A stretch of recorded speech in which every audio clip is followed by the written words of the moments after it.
So, I might already know the answer to this. What haven't you flown that you would love to fly? You know, I'd never say this. Bearing in mind what you said There were no Harrier pilots in the room at the moment, but when I was on the Reds, I joined with 2 mates who were Harrier boys, and they always said I was going to fly in a Harrier, but I just never got around to it. And, you know, it would have been quite fun to have a go and move the nozzles, and probably quite difficult. They laughed at me, but actually that would have probably been a cool aircraft to have a go in. You know, in terms of jets, you know, I'm sure there's lots of aircraft, but you know, I flew the 16, which was just the coolest jet, and a Typhoon.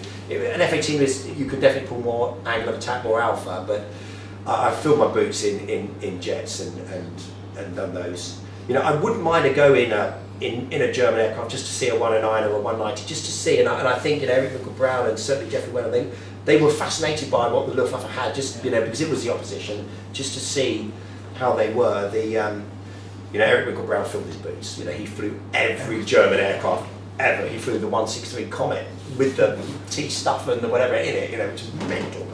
But you know, it was amazing, and we obviously had, I think it was 126 at, it was near Wittering, but a flight of aircraft that were all just German aircraft. You know, they inadvertently landed them, and so they just painted RAF roundels on Yugas 88s and 109s and 190s. But you know, I remember it was fascinating seeing Eric Brown talk, and they flew a Mark 9 against the 190, and startling how the performance was almost identical. Slightly better roll rate on the 190.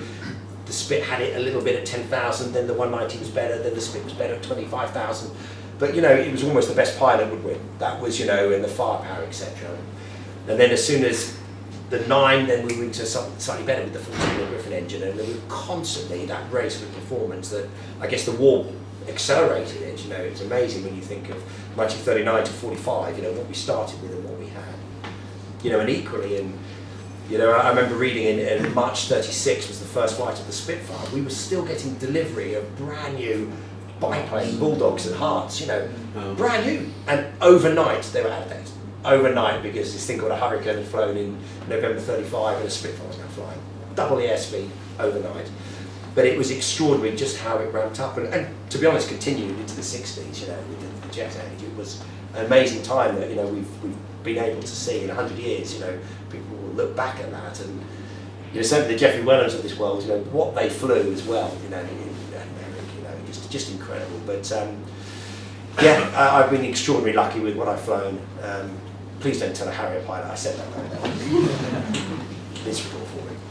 What is your favourite type of flying? Is it what you currently do? Yeah, warbird flying now. Yeah. I think you know, when I first joined the RAF, I just wanted to go fast jets, and you know, you do just you know, fly operations and fly on a squadron. But you know, sort of almost by accident, you know, got into the display world. But absolutely, you know, warbird flying, it is definitely, you know, again, my analogy would be, you know, a vintage Bentley to a Formula 1 car now. I bet we'd all love a go in a Formula 1 car, or if we had a something equivalent that you could drive a lot. After a while, brilliant, but you'd quite yearn for that vintage Bentley or that Bugatti, because it's somehow more difficult, yet it's more satisfying when you get it right. And that is the, you know, the Eurofighter Typhoon, amazing 9G, and you know, it's 78 computers, and it's just, you know, it blows your mind what the stuff it can do. You know, it just does stuff. But to fly it, actually, you know, you let go of the stick, there's no trim, it just flies wherever you put it. It's quite easy to fly, it's got delta wing, it's got some nuances to it, but it's not a difficult aircraft to fly. To operate everything, you can get behind it, and it's, you know, it's just got loads of systems in it. But actually, the qualities of the Spitfire talks to you, and how it handles all of that stuff, it's, I personally think, ultimately a more rewarding experience at the end of the day. You know, talking about the sun setting and the whole thing of the Spitfire. You know, I think it ticks absolutely every box, which is why, you know, the 2 seats, why, you know, it is, you know, it's quite a big business, as you know, Ben will testify to. You know, it's you know, bookings are great, because, you know, I think it's actually, the CA is really cool that they have allowed SSAC to happen, that people are allowed to fly in 2-seater Spitfires.